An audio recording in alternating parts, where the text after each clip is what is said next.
Hi everybody, it's Dan and welcome back to my kitchen. Today we're going to be whipping up a Sailor Moon inspired cake with the simple chocolate cake recipe, fluffy vanilla buttercream, simple fondant decorations, and all of it's going to come together for one amazing, delicious, nerdy cake. I'll be sure to throw a link to the full recipe down below in the description, along with my tips, tricks, everything you might need to whip this up right in your own kitchen. Plus, while you're down there, don't forget to like, subscribe, click the bell to receive notifications every time I post a new video. Now for our doll cake, we are just gonna have 2 layers, but if you want to split up this doll cake form into 3 layers or 4 layers, definitely feel free to go ahead and do so. But for today, we're gonna go ahead and just use 2 layers. So before we stack them together, we're gonna add a generous helping of this dreamy vanilla buttercream, smooth it out, and add our top layer of cake. Once your cakes have been filled and stacked, it's gonna be time to start our crumb coat. Now our crumb coat is gonna be a very thin layer of frosting used to glue our crumbs down, sealing the cake's moisture, which is going to be super useful if you need to store the cake before decorating, and provide an even base for additional buttercream. It's basically a delicious primer for your cake masterpiece that keeps the cake on the cake side and the frosting on the frosting side. So for our crumb coat, we're going to use an offset spatula and spread a thin layer of frosting over our cake. It should be thin enough that you can see the cake and crumbs through it, and don't worry about any visible crumbs. Just smooth the icing as best as you can and let it dry until it crusts over or feels dry to the touch. And because we are going to be using fondant today, we want to go ahead and make sure that our cake is completely cooled. A hot cake will melt the crumb coat. And we also want to try to do one more layer of frosting over our crumb coat before draping on our fondant. This is really going to help the fondant stick to the cake. Once we have that crumb coat on our doll cake, we're going to go ahead, we're going to grab our fondant and begin to cover. So for this Sailor Jupiter cake, I am going to be using a Kelly green fondant. This way I'm really capturing those core colors of Sailor Jupiter. And what I did was just roll out my fondant and cut out about an 8-inch wide circle. Now usually, because I am using a 6-inch round doll cake form pan, I would cut out a circle that's a little bit wider, but I wanted to make sure that the fondant for our Sailor Jupiter cake was draped enough, this way we can pipe roses underneath our fondant once we are at that point. So when you're ready, just go ahead, bring your fondant over to your cake and gently lay it on top, then smooth it out while shaping it to give the bottom of your cake that kind of that dress motion, as if our Sailor Jupiter cake is going to be jumping right into action. Now when it comes to your fondant, we've used a lot on the channel before, so I'm not going to bore you too much with little clips of me rolling out the fondant. Just keep in mind that your fondant should be about 1/8 inch thick. It is susceptible to tearing and cracking, so it's important to use even pressure and not go too fast. And no worries if you don't get it perfect right away, because we had a nice thin layer of crumb coat. If you feel like it's not perfect or to your liking, just carefully remove it, re-knead your fondant, re-roll it out, and re-drape over your cake until it is just to your liking. Once you're happy with how your fondant is laying on your doll cake, we're going to move on to that next step. Grab your doll and let's get her secured right into our cake. Once we have our doll secured in our cake, let's go ahead and take our fondant and begin to work on the upper half of our doll cake. First up, we're going to take our white fondant. We're going to roll it out lengthwise and we're going to cut out 2 identical 3 to 4 inch strips and drape them on top of our doll and connect them to the bottom half of our fondant dress. And this way our next piece of fondant will have something to stick to when we wrap it around the top of our doll. Next, we're going to roll out some white fondant, cut out a hexagon shape, and place that onto the doll's upper half. Now you want to make sure that this piece covers her top half as well as the fondant that we placed to seal her in. Be sure to remove the excess and close the seam with your handy dandy fondant tool or just your fingertips. No need to make it absolutely perfect, since there is going to be fondant draped from the shoulders as well as a big bow down the back of the gown. With the back out of sight, we still want to work out the shape for the top half of our doll using our fondant tools and hands before we go back in adding some fondant details. We're going to move on to that next step. And that is going to be to cover our fondant with a very, very, very thin layer of piping gel. So grab your piping gel, grab your paintbrush, and let's get going on this fondant. Now, usually I would use water. It is my go-to every time I'm working with fondant and I want to stick things to fondant. But because we are going to be using edible glitter on our cake, I wanted to make sure that the edible glitter actually stuck to the cake. Because the piping gel is not going to harden and weigh down on our fondant, I thought this would be a nice way to test out to make sure that the piping gel holds the edible glitter in place when we move to that step.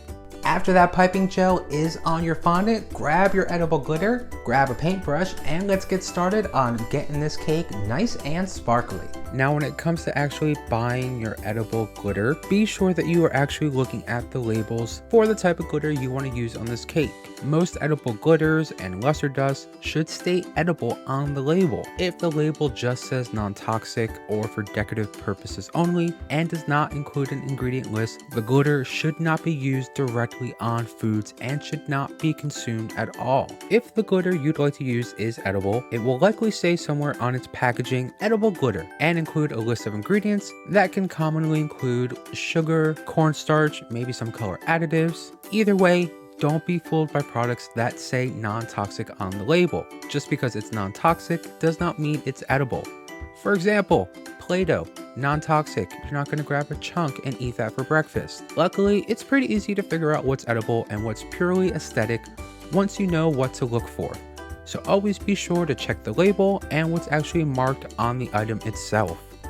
We're going to grab more fondant and we're going to continue to decorate to really make sure that this is fully Sailor Moon inspired. So to start, we're going to take 2 strips of red fondant rolled out to 4 inches wide and about an inch and a half tall. And we're going to wrap this around the dress of our cake. Now, to help the fondant stick, you can go ahead and trace out where you want to place it with a knife to help remove some of the glitter that we covered our cake with, so that the points of your fondant belt meet right centered and in the middle. This way, everything is nice and centered when we place our pink fondant heart brooch right on top of that fondant. And that brooch is just going to be a yellow circle with a red heart on top. We're going to move on to that next step. So roll out your red fondant and cut 4 bow pieces. I'll make sure to have a template on the blog post with the link down below in the description, so check it out if you're not so good like me freehanding bow pieces. But I like to do 4 pieces because it makes it easier rather than just trying to fold the fondant on top of itself, which is really going to make the fondant heavy and potentially fall off the cake. So with cutting out 4 pieces, I can really control the weight of that fondant on the back and shape it a little more so it looks a lot like fabric.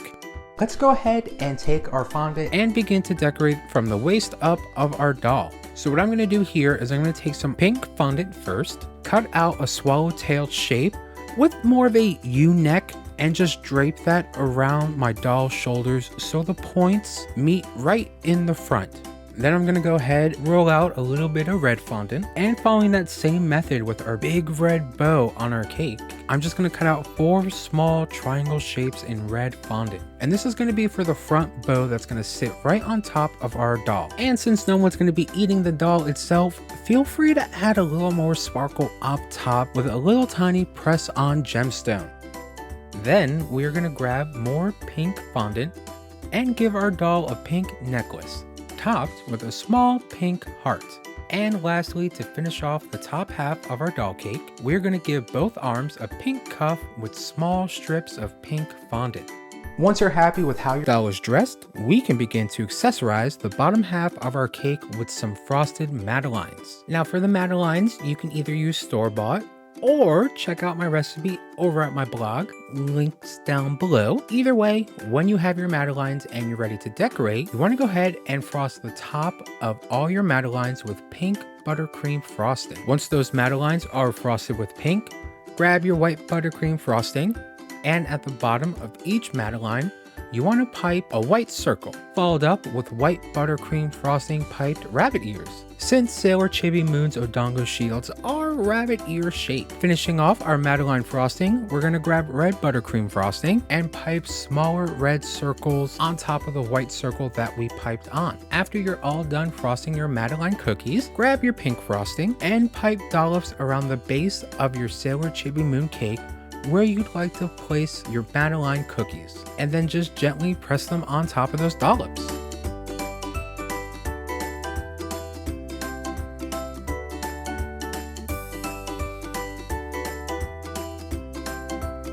Once your cake is fully decorated, that's it, you're done. Pat yourself on the back, you've made your very own Sailor Moon inspired cake that is fit for the Moon Kingdom itself. And this is going to be a part of a huge Sailor Moon cake series.